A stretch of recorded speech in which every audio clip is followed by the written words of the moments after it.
ঋষিগণ, মা এক অনন্ত সংসার,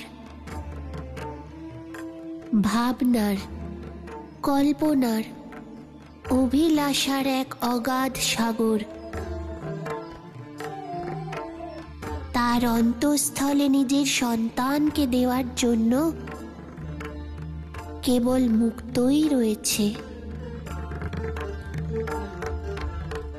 মা শুধু কোনো শরীরকেই জন্ম দেয় না, আমাদের ব্যক্তিত্ব, আমাদের বিচার, আমাদের ভিতরের শিক্ষা আর সংস্কারকেও জন্ম দেন।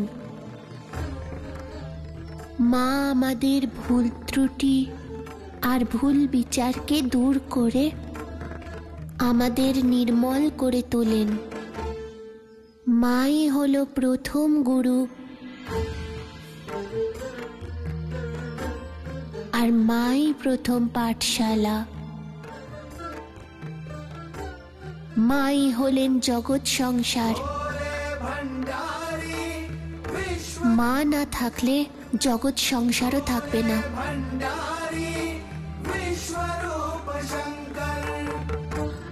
আর এই কারণেই ভগবানের আগেও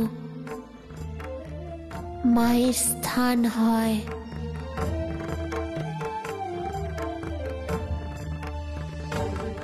আর তাই মায়ের চরণকে স্বর্গের থেকেও শ্রেষ্ঠ বলা হয়।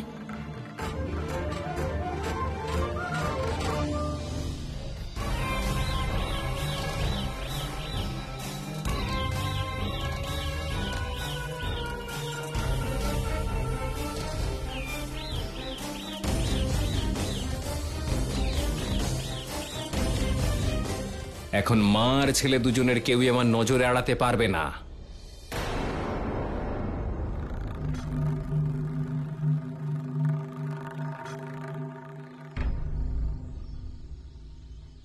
কি হয়েছে মিত্র, থামলে কেন? আচ্ছা, বুঝতে পেরেছি, মায়ের অনুমতি ছাড়াই কৈলাসে যাওয়ার কথা দিয়ে ফেলেছ তুমি, সেই জন্যেই, তাই না? হ্যাঁ মূঢ়। তাহলে কি এই বিষয়ে তুমি মাকে কিচ্ছু বলবে না? কি করে না বলে থাকবো মূঢ়? বলতে তো আমাকে হবেই। চলো মূঢ়। শিব, এত তাড়াতাড়ি চলে এলে? গোপালনের কাজ তো সূর্যাস্তের পরেই শেষ হয়, তাই না? কিন্তু তুমি যেখানে পাঠিয়েছিলে সেখানে কাউকে খুঁজে পাইনি মা। কাউকে পাওনি? গ্রামবাসীরা বললেন যে উনি নিজের পশুদের নিয়ে কাউকে কিছু না বলে কোথাও চলে গেছেন। এভাবে না বলে হঠাৎ করে কোথায় চলে গেলেন? কেউ কিচ্ছু জানে না মা। ঠিক আছে, তোমাদের শিক্ষার জন্য আমি অন্য কাউকে খুঁজব। শিব, ওনাকে যদি তোমরা খুঁজেই না পাও তাহলে তোমাদের আসতে এত দেরি হলো কেন? কোথায় গিয়েছিলে? মা, আমাদের পথে কৈলাসবাসী গণপ্রেতেদের দেখা হয়েছিল, ওনারাই আমাদের আটকে ছিলেন। ওনারা আটকালেন আর তোমরা থেকে গেলে? আমি জানতে পারি কেন? জানি না কেন মা, আজ শ্মশান খুব আকর্ষণ করছিল। আর ওনারা খুব ভালো মনের মানুষ মা। ওনারা এত ভালোবেসে আমন্ত্রণ জানালেন, আমি না করতে পারিনি। আর কি করার জন্য আমন্ত্রণ জানিয়েছেন ওনারা? গায়ে ছাই মাখার জন্য। আর তুমি ভস্ম স্নান করলে? হ্যাঁ, কিন্তু আমরা শীঘ্রই নদীতে স্নানও করে নিয়েছিলাম। আর ওখানে নতুন মিত্রের সঙ্গে দেখা হয়েছিল, উনি ওখানে স্নান করতেই এসেছিলেন। যখন স্নান করছিলেন তখন ওনার পায়ে এক কুমির কামড়ে ধরেছিল। ওনাকে কুমিরের হাত থেকে বাঁচানোর জন্য শিবকে প্রতিশ্রুতি দিতে হয়েছে মা।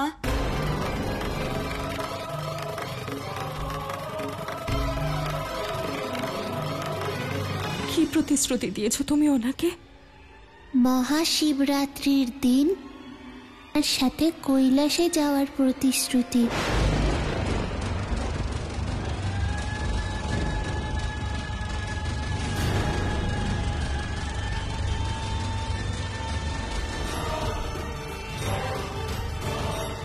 কৈলাস?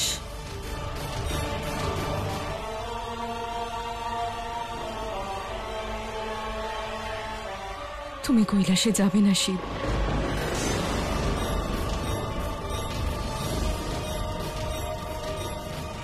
এইভাবে বাধ্য করে প্রতিশ্রুতি নেওয়ার কোনো অর্থ হয় না।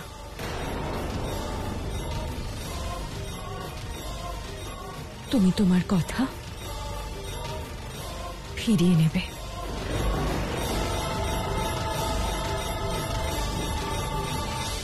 কিন্তু মা, যে কথা দেওয়া হয় তা ফিরিয়ে নেওয়া যায় না। আমাকে শেখাতে এসো না শিব, যা আমি বলছি সেটা করো। তুমি আমার সাথে দেবী পার্বতীর গৃহে চলো, আর আমার সামনে তুমি তোমার দেওয়া কথা ফিরিয়ে নেবে। যদি না পারো তাহলে আমি ওনাকে বলবো তোমায় যেন এই কথার ভার থেকে মুক্ত করে দেয়।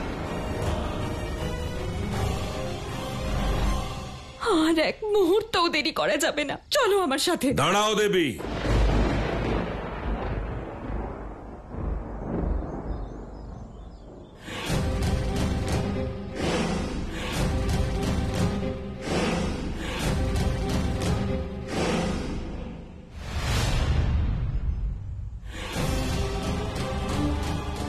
এখন আমিও আর এক মুহূর্ত দেরি করতে পারছি না। এসো, এসো আমার সঙ্গে।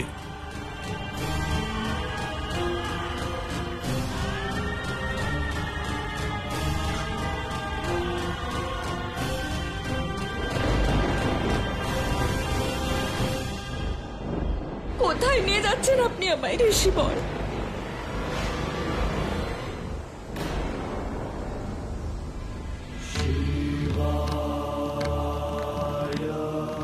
চিনতে পারছো কি এটা?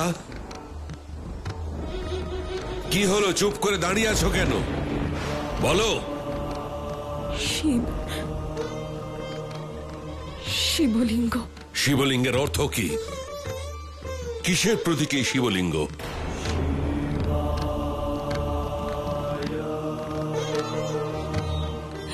কেমন প্রশ্ন করছেন ঋষিবর? এই জগৎ সংসারে সবাই জানে যে শিবলিঙ্গ শিবের প্রতীক। মিথ্যা, মিথ্যা বলছো তুমি দেবী অনসূয়া। শিক্ষাবিদ, কুলপত্নী, মহান বিদুষী, মহান সতী দেবী অনসূয়া এই শিবলিঙ্গ কেবল শিবের নয়, শিব আর শক্তি দুজনেরই প্রতীক। তুমি কি জানো না যে শিবের পুজো সবসময় শক্তির সঙ্গে সংযুক্ত রূপে করা হয়? শিবলিঙ্গের উপরের অংশ শিবের আর নিচের ওই বেদির অংশ আদি শক্তির প্রতীক। কি হলো, মনে পড়লো তোমার?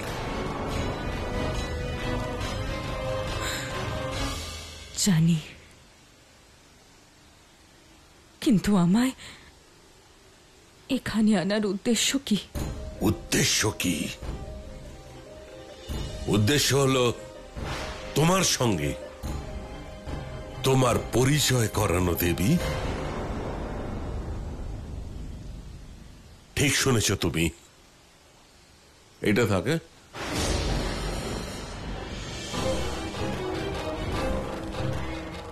ত্রিলোকে কি নামে তুমি পরিচিত?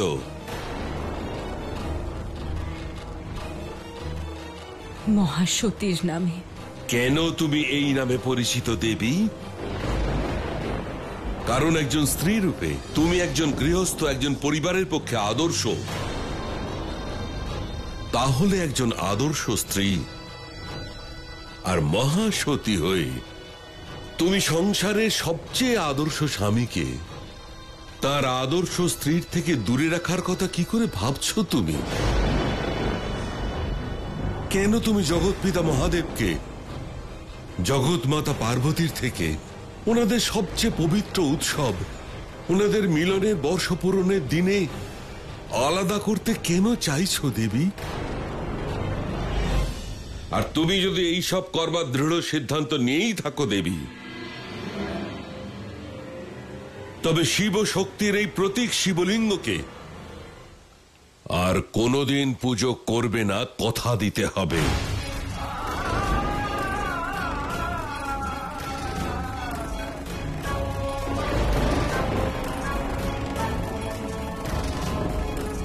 আর তারও আগে তোমার নামের সঙ্গে যুক্ত মহাসতী পদকে ত্যাগ করতে হবে।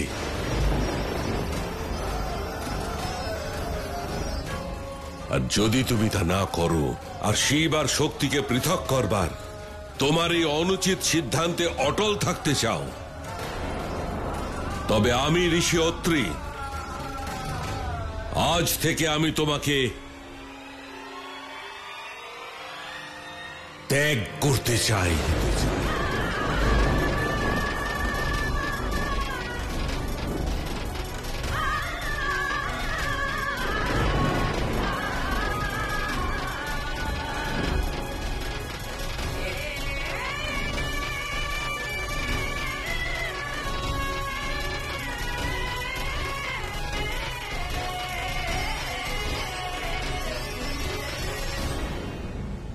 এবার আমি তোমার কাছে জানতে চাই, যে মহাদেব শিবকে তুমি সারা জীবন পুজো করে এসেছো, সেই শিব তোমার কাছে সন্তান রূপে এসেছে। সেই মহাদেব শিবকে তার অর্ধেক অংশ থেকে দূরে রাখতে চাও? কি করে সরিয়ে রাখবে তুমি শিবকে পার্বতীর থেকে? এক মা নিজেকে তার সন্তানের থেকে কি করে দূরে সরিয়ে রাখতে পারে? কি করে? এই ভাবনা তুমি দূর করো দেবী। তুমি তো মহাসতী, একজন আদর্শ, তুমি পতিব্রতা নারী। তাই আজ তোমার স্বামী হওয়ার অধিকারে তোমাকে এই আদেশ দিচ্ছি দেবী, যে তুমি তোমার পুত্র শিশু ভোলানাথকে নিজের মন থেকে কৈলাসে যাওয়ার অনুমতি দেবে।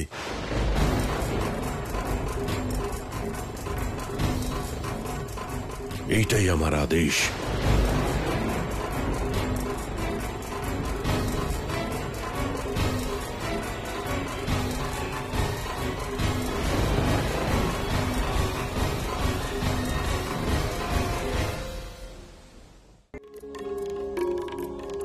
আপনি আমার উপর রেগে নেই তো?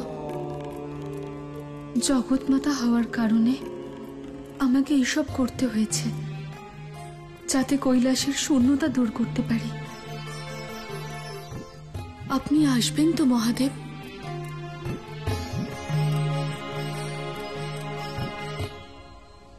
মা, আজ আমরা কৈলাসে ফিরছি তো? ওখানে ফিরে মহাশিবরাত্রির অনেক আয়োজন করতে হবে। যার জন্য আয়োজন করব, আগে আমরা তাকে তো নিয়ে আসি। মা প্রভু কিন্তু স্বয়ং কথা দিয়েছেন, তাই উনি নিশ্চয়ই আসবেন। কথা উনি দিয়েছেন ঠিকই, কিন্তু অনুমতি ওনার মাকে দিতে হবে। মা, আমার পূর্ণ বিশ্বাস যে দেবী অনসূয়া ওনাকে অনুমতি দেবেন। আর এটা তখনই সম্ভব হবে নন্দী, যখন উনি ওনার মন থেকে মহাদেবকে যাওয়ার অনুমতি দেবেন। আপনি নিরাশ হবেন না মা। প্রভুর ইচ্ছা ছাড়া এই সংসারে যে কোনো কিছুই ঘটে না। আর যখন প্রভু কথা দিয়েছেন তখন উনি নিশ্চয়ই আসবেন। হর হর মহাদেব। আদি শক্তির জয় হোক। হর হর মহাদেব। হর হর হর মহাদেব।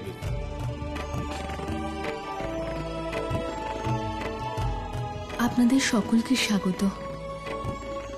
এখানে আসার কারণ? শুভ সংবাদ নিয়ে এসেছি মা। মা, ঋষি অত্রির সাথে আমরা সবাই মহাদেবকে নিয়ে এই মহাশিবরাত্রিতে কৈলাসে যাব।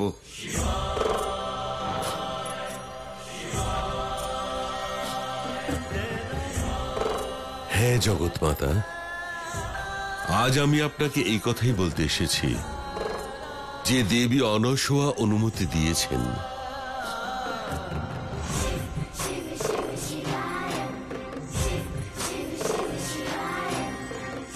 এখন আপনারা আশ্বস্ত হয়ে কৈলাস যাত্রা করতে পারেন।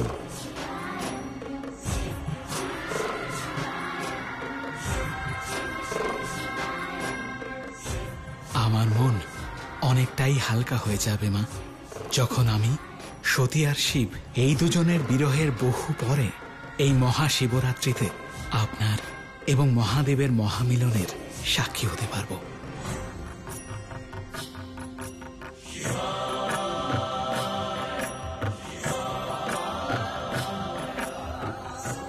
সত্যি আজ আমার মনকে সতী অনসূয়া অনেকটা হালকা করেছেন।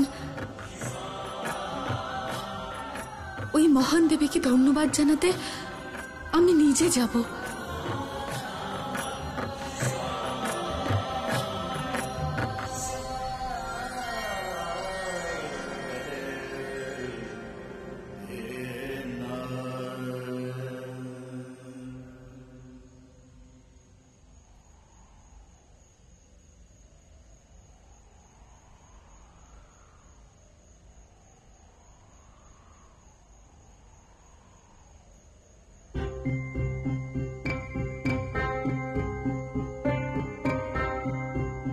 বলো বলো না শিব, যেতে ইচ্ছে করছে না তাই না?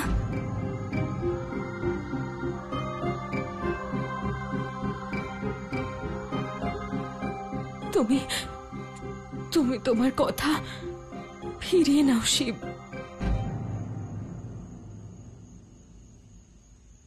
না মা,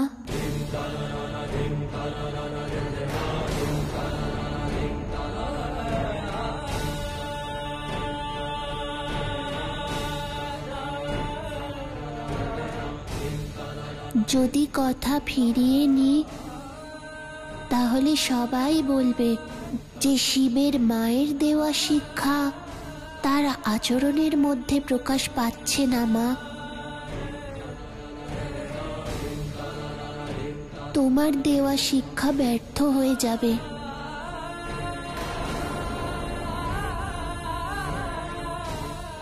তাই কথা যখন দিয়েছি তখন যেতেই হবে মা।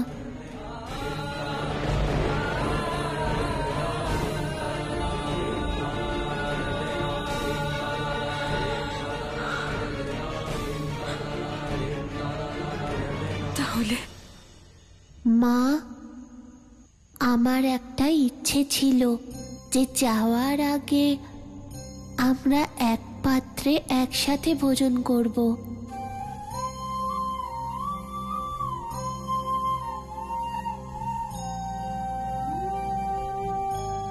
বুঝতে পারছি তোমার মনের অবস্থা শিব। তোমার আসল বাসস্থানে যাচ্ছ, তাই সন্তান হিসেবে অন্তিম মুহূর্তের চিরস্থায়ী সুখ নিজের মায়ের আঁচলে দিয়ে যেতে চাইছ।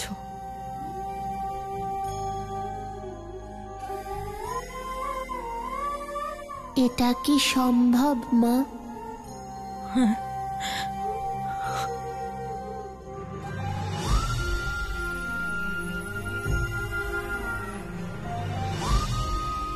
তোমরা হাত মুখ ধুয়ে আসনে বসো।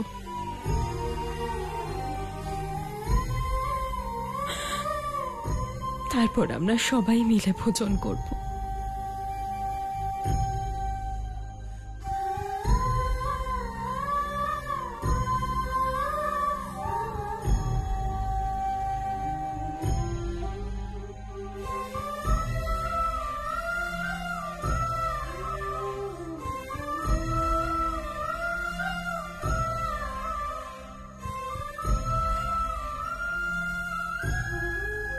আসুন দেবী, ভিতরে আসুন।